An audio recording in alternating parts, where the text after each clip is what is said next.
एक जंगल था। तो जंगल में कौन रहता है? शेर, राइट? जो जंगल का राजा कहलाता है। वो जंगल का राजा क्षुधा वेदना से पीड़ित होकर, क्षुधा वेदना एक ऐसी वेदना है जिससे पीड़ित होकर अच्छे अच्छे व्यक्ति भी क्या हो जाते हैं, अज्ञानता के कारण नहीं करने लायक काम करने लगते हैं। जो जंगल का राजा शेर था उसकी भी ऐसी कुछ हालत थी। वो भूख से पीड़ित था और वो अज्ञानता के कारण इधर उधर भागने लगा शिकार की खोज में। और जब शिकार की खोज में इधर उधर जा रहा था तो उसको एक ट्री के नीचे, एक झाड़ के नीचे कुछ शैडो, परछाई दिखी। तो वो उस परछाई के ऊपर अपना अटैक करने लगा। वो ये समझा कि क्या है, मेरा शिकार है। वो इतना बड़ा जंगल का राजा शेर ये आइडेंटिफाई, ये डिफरेंशिएट नहीं कर पाया कि ये शिकार है कि शिकार जो किसी चीज की परछाई है, और उसने ऊपर अटैक करना चालू कर दिया। वो परछाई किसकी थी? नो, वो झाड़ के ऊपर एक मंकी बैठा था और उस मंकी की परछाई कहाँ पड़ रही थी? नीचे पड़ रही थी। तो वो क्या समझा, ये जानवर है और ये मेरा शिकार है, और उस शिकार पे वो अटैक करने लगा। पर ऐसा देखते देखते उस मंकी को बड़ा मजा आया कि ये तो अच्छा है कि इसके ऊपर अटैक कर रहा है, ये मेरे पर नहीं कर रहा है, मेरी परछाई पर ही अटैक कर रहा है। तो उस मंकी को और मजा लेने थे कि आज वनराज शेर भी मेरे सामने हार गया। उसने एक डाली से दूसरी डाली पे जंप करना स्टार्ट कर दिया। तो जैसे ही जंप करता था तो परछाई की पोजीशन भी क्या हो जाती थी? ट्रांसफर हो जाती, चीज शिफ्ट हो जाती थी। तो वो फिर शेर उसके पीछे भागता, उस पे अटैक करता, फिर मंकी शिफ्ट होता दूसरी डाली पे, वैसे ही परछाई चेंज होती। तो ऐसे करते करते बहुत टाइम हो गया। वो वैसे ही भूख से पीड़ित था, राइट? तो मंकी फिर लास्ट में बहुत हंसने लगा, जोर जोर से हंसने लगा। और जोर जोर से हंसते हंसते उस मंकी ने ये कहा कि आप किस पे शिकार कर रहे हो? आपको पता है ये शिकार नहीं, ये शिकार की क्या है? परछाई है। तो ऐसी हालत हमारी है। क्षुधा वेदना से पीड़ित होकर जैसे वो वनराज अपनी शक्ति को भूल गया था कि वो शेर का, वन का क्या है? राजा है। वैसे ही हम मोह, अज्ञानता, राग, द्वेष के चक्कर में आकर के अपनी आत्मा की अनंत शक्तियों को क्या भूल गए हैं। अपनी आत्मा में इतनी अनंत शक्ति है कि इस मनुष्य जन्म को पाकर के हम पुरुषार्थ करके मोक्ष को भी प्राप्त कर सकते हैं। पर हम उस शाश्वत सुख, उस अनंत सुख की प्राप्ति के लिए पुरुषार्थ नहीं करते, और हम किसके पीछे भाग रहे हैं? जो नश्वर है, जो शाश्वत नहीं है, ऐसे सुख को प्राप्त करने के पीछे ही हम लोग क्या है? भागे जा रहे हैं। तो उस बंदर को देख के और उस शेर को देख के, स्टोरी सुन के हमको हंसी तो आ जाती है, लेकिन वो शेर जैसी हालत हम अपने आप को श्रेष्ठ गति का जीव मनुष्य पर्याय में मानते हैं, लेकिन हम उसी नश्वर सुख की परछाई है, जो परछाई है, सुख नहीं है, हम उसके पीछे ही भागते जा रहे हैं। इन संकल्प विकल्पों में डूबे हुए हैं और हमेशा ये सोचते हैं कि यही सुख है, यही अच्छा है। और जीवन में जो जो लोग मिलते जाते हैं, कभी पुण्य से अच्छे लोग भी निमित्त मिलता है, कभी पाप कर्मों के उदय से बुरे लोग भी निमित्त मिलता है। तब हम क्या करते हैं? अच्छे और बुरे के बीच में राग और द्वेष करने लगते हैं। याद रखना, हम कभी निमित्त को चेंज नहीं कर सकते, राइट? हमको किसको संभालना होगा? उपादान को संभालना होगा। निमित्त जो भी मिले हैं वो सिर्फ निमित्त है। वो सारा खेल किसका है? एक अपेक्षा से देखा जाए तो ये सारा खेल किसका है? हमारा खुद का है। Our karmas are the responsible for this situation. जो निमित्त व्यक्ति अथवा वस्तु, परिस्थिति, जो भी कुछ मिला है उसके पीछे जिम्मेदार कौन है? Who is the responsible for that? Only our karmas, हमने ही कभी कभी किए थे, तो वही कर्म उदय में आज निमित्त में वैसे लोग मिल जाते हैं, वैसी परिस्थितियां मिलती हैं। लेकिन वो परिस्थितियां हैं, वो परिस्थितियां हैं, परिस्थिति को आप उसकी संधि अलग कर दीजिए। पर की स्थिति है, राइट? वो किसकी स्थिति है? पर की स्थिति है। और पर की स्थिति को हम किसकी स्थिति मान लेते हैं? स्वयं की। परिस्थिति अच्छी हुई तो हम बहुत खुश हो जाते हैं, परिस्थिति हमारे अनुकूल नहीं है तो हम दुखी हो जाते, परिस्थितियां ही खराब है, हम क्या करें, हमारा नसीब ही भगवान ने ऐसा लिखा है, हमारे कर्म ही ऐसे फूटे हैं, हम क्या करें, लोग ऐसे मिल जाते हैं, ऐसी परिस्थितियां मेरे जीवन में आती ही रहती है। That time we should remember that is परिस्थिति, that means वो पर की स्थिति है। और उन परिस्थितियों के बीच में किसको संभालना है? मन की स्थिति को। किसको संभालना है? परिस्थितियों के बीच में किसको संभालना है? मन की स्थिति को। हम परिस्थिति को चेंज नहीं कर सकते, हम अपनी मनस्थिति को चेंज कर सकते हैं, हम अपने माइंड को स्टेबल बना सकते हैं। और जैनिज्म खाली एक प्लेट में से चावल उठाए दूसरे प्लेट में स्वाहा करने का नाम नहीं है। यहाँ पर आकर के हमने अपनी विशुद्धि बढ़ाई, यहाँ आकर के हमने एक पावर, अपनी आत्मा की पावर बनाई, और वो जो पावर बढ़ाई है उसको घर जाकर के पूरे दिन में जहाँ जहाँ परिस्थितियां विपरीत मिलती है, उस परिस्थिति में हमको याद रखना है कि जो सुबह में पावर जनरेट की थी, हमने क्रिएट की थी, उस परिस्थिति विपरीत आने पर ऑपोजिट सिचुएशन में भी उस मनस्थिति को क्या रखना है? हमको स्टेबल रखना है। और मनस्थिति को स्टेबल रखते रखते रखते उस परिस्थिति को हमको क्या करना है? फेस करना है, उसको क्या करना है? जीतना है। लेकिन हम किससे जीतने का ट्राई करते हैं? वो परिस्थिति को ही चेंज करने का ट्राई करते हैं, वो लोगों को ही चेंज करने का ट्राई करते हैं कि ये लोग हमारे अकॉर्डिंग चले, ये परिस्थिति ऐसी क्यों आई, राइट? बोलते हैं भगवान के कारण आई। दो situation, first situation is that कई लोग कहते हैं कि पत्ता पत्ता किसकी मर्जी से निकला है? बचपन से सुना है, क्या सुना है? पत्ता पत्ता अध्यक्ष जी भगवान की मर्जी से हिलता है, राइट? तो हमारे लिए बचपन से सुन के रखा है कि पत्ता पत्ता भगवान की मर्जी से हिलता है। तो हमारे जीवन में भी कोई हलचल हो जाए तो हम क्या बोलते हैं? किसने किया? भगवान ने किया। पहले तो हम बहुत ट्राई करते कि because of this I am sad, because of this person, I am sad because of my wife, I am sad because of my husband, I am sad because of my friends, I am sad because of my neighbor, religious people and so। बहुत बड़ी list होती है कि मैं दुखी हूँ, इसके लिए रिस्पॉन्सिबल कौन है? बहुत सारे लोग, जिन से हम दुखी निमित्त मिले उन सबको लिस्ट लगा देते हैं। When we are tired, जब हम थक जाते हैं, सबको ब्लेम करते करते कोई रिस्पॉन्स नहीं मिलता है।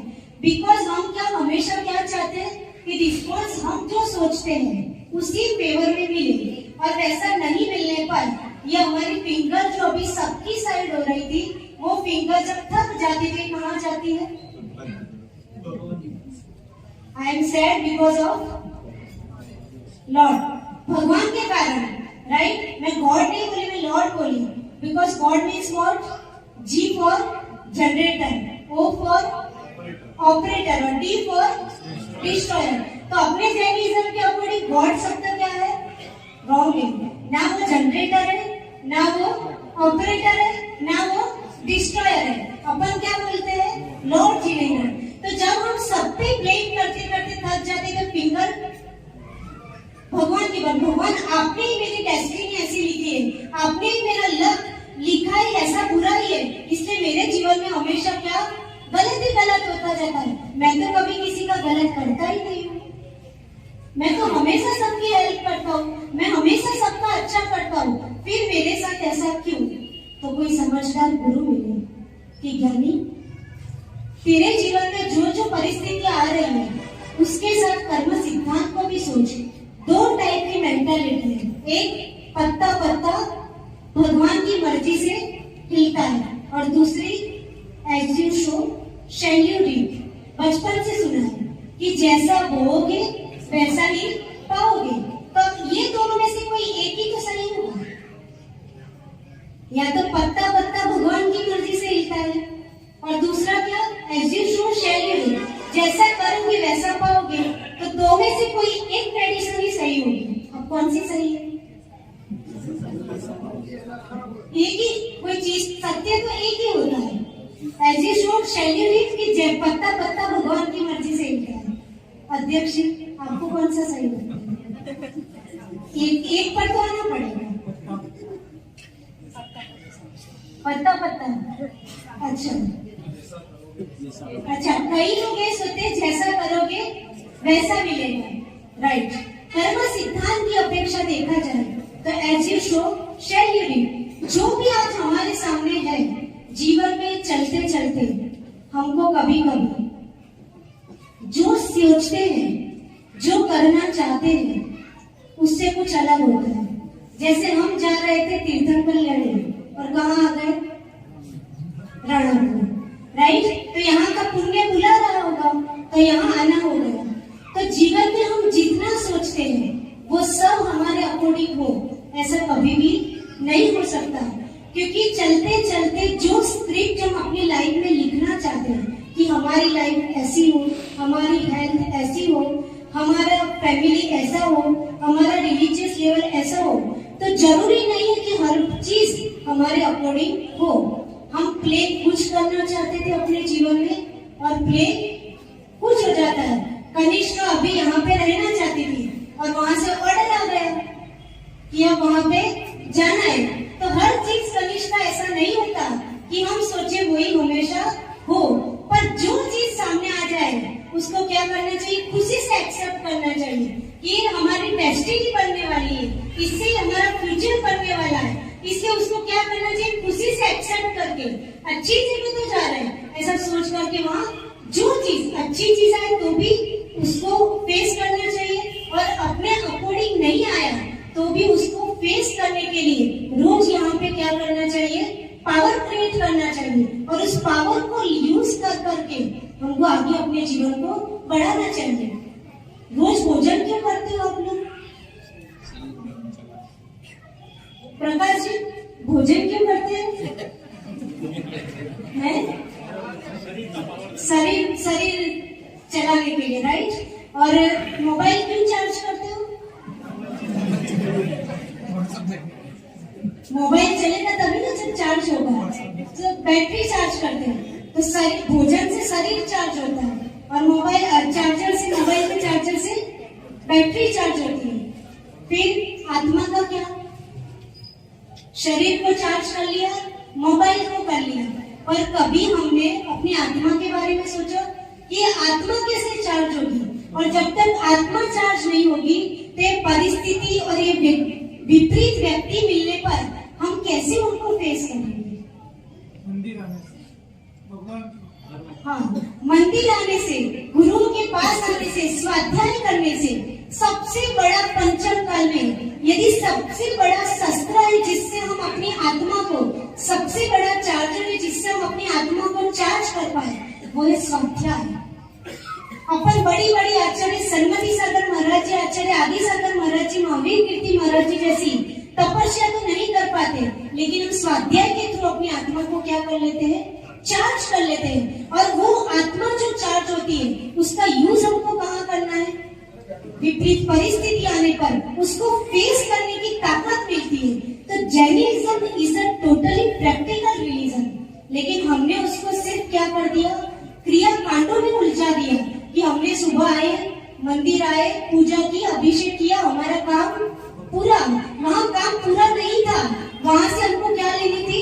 एनर्जी लेनी थी, वहाँ से पावर जनरेट करके हमको क्या करना था? पूरे दिन में उसका यूज करना था। पर हम क्या करते? पूरे दिन में यहाँ का यहाँ छोड़ जाते हैं, और यहाँ से बाहर जाते ही ये फिंगर सबके ऊपर जाना स्टार्ट कर जाती है, और उसके बाद हमारा क्या हो जाता है? दिन। एक एलिफेंट बात करता है ना, हमेशा मैं एग्जांपल देती हूँ कि एलिफेंट होता है वो क्या काम करता है? एलिफेंट होता है, उसको कितना भी नहा, टैंकर से टैंकर नहला दो, और उसके बाद वो क्या करता है? थोड़ी देर के बाद फिर से धूल में लौट जाता है। तो हम यहाँ पे पावर जनरेट करते हैं, और यहाँ से बाहर जाने के बाद कषायों की राग द्वेष की धूल में क्या फिर से घुस जाते हैं। तो हमको याद रखना है कि हम इन सब कषाय और राग द्वेष के बीच में अपनी शाश्वत आत्मा को ना भूले। उस सोल पावर जो अनंत शक्ति है, उस पावर को हम कैसे जनरेट करें, उसके ऊपर जो धूल लेयर्स लगे हैं, कषायों के राग और द्वेष के जो लेयर्स हैं, उस लेयर्स को हम किस तरह डिस्ट्रॉय करें। तो वो किस तरह करोगे? मेडिटेशन के थ्रू। कैसे करोगे? Through meditation. ध्यान के द्वारा हम क्या कर सकते हैं? आत्मा की पावर बढ़ा सकते हैं। भोजन से शरीर की पावर, चार्जर से मोबाइल की बैटरी चार्ज होती है, वैसे आत्मा की पावर कैसे चार्ज होगी? Through meditation. स्वाध्याय के थ्रू हमको नॉलेज मिला और उस नॉलेज को क्या करना? मेडिटेशन के द्वारा बार बार रिपीट करना, बार बार सोचना कि कैसे मैं अपने जीवन में इस चीजों को लाऊं। क्योंकि गाली बोलना कोई डिक्शनरी में लिखा है? कोई टीचर ने आज तक कोई स्कूल में पढ़ा है, किसी यूनिवर्सिटी में पढ़ाएगा कि ऐसे ऐसी सो एंड सो गाली है? फिर भी गाली क्यों आ जाती है? कैसे सीख जाते हैं? कोई पेरेंट्स नहीं सिखाते बच्चों को, फिर भी सीख जाते हैं। वो आजू बाजू के एनवायरनमेंट से हम नहीं सीखने वाली सीख बहुत जल्दी सीख लेते हैं, लेकिन जो सीखने वाली आत्मा के ऊपर जो संस्कारों की प्रॉपर रिकॉर्डिंग होनी चाहिए, वो संस्कारों की प्रॉपर रिकॉर्डिंग करने पर हमारा फोकस ही नहीं है। हम सिर्फ बाहर में ही उलझे हुए हैं। तो आत्मा के ऊपर संस्कारों की प्रॉपर रिकॉर्डिंग के लिए ध्यान मस्ट है। ज्ञान प्राप्त किया और ज्ञान को, उस ज्ञान को बारंबार रिवाइज करने का नाम क्या है? ध्यान है। तो ध्यान का मतलब ही है कि वहां पे आत्मा का ध्यान रखना, राइट? आत्मा का ध्यान करते करते हम अपने जो थॉट्स है, हम जो अपने जीवन में करना चाहते हैं, जैसा हम अपना जीवन अच्छा बनाना चाहते हैं, तो हम क्या बोलते हैं? रोज सोचते हैं सुबह में उठ के एक्सरसाइज करें, पर हमसे नहीं हो पाता है। हम रोज सोचते हैं कि हम सुबह में उठ के अभिषेक करें, लेकिन हम उठ के मंदिर नहीं आ सकते। हम रोज सोचते हैं कि हम क्या करें? पूजन, अभिषेक, सारी स्वाध्याय करें, पर हम ये नहीं कर पाते। तो ये पावर कम क्यों है हमारी?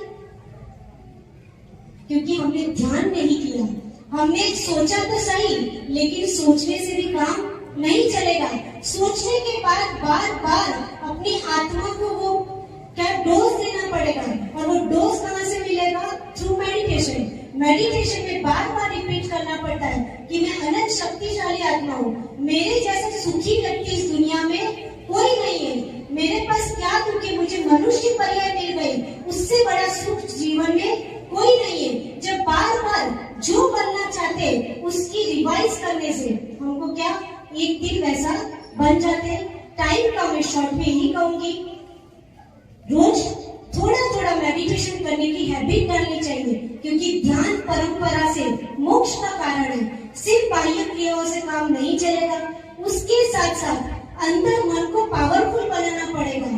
क्योंकि जैसी ही परिस्थितियां आती है हम विचलित हो जाते हैं और नए कर्मों का आश्रय कर लेते हैं, और फिर से वैसी परिस्थितियां फ्यूचर में मिलती है, फिर हम और नए कर्म बढ़ा लेते हैं। तो ये कार्मिक साइकिल कभी फिनिश नहीं होती, और उस कार्मिक साइकिल को फिनिश करने के लिए, कट करने के लिए, ब्रेक करने के लिए एक आत्मा की पावर चाहिए, और वो पावर ध्यान से ही आ सकती है। इसलिए खूब स्वाध्याय करो, और स्वाध्याय के ऊपर रिपीट करने के लिए खूब ध्यान करना चाहिए। ध्यान यानी ऐसा नहीं कि आंख बंद करके बैठ गए ना, समय शिखर का कर लिया, ऐसा अकेला नहीं।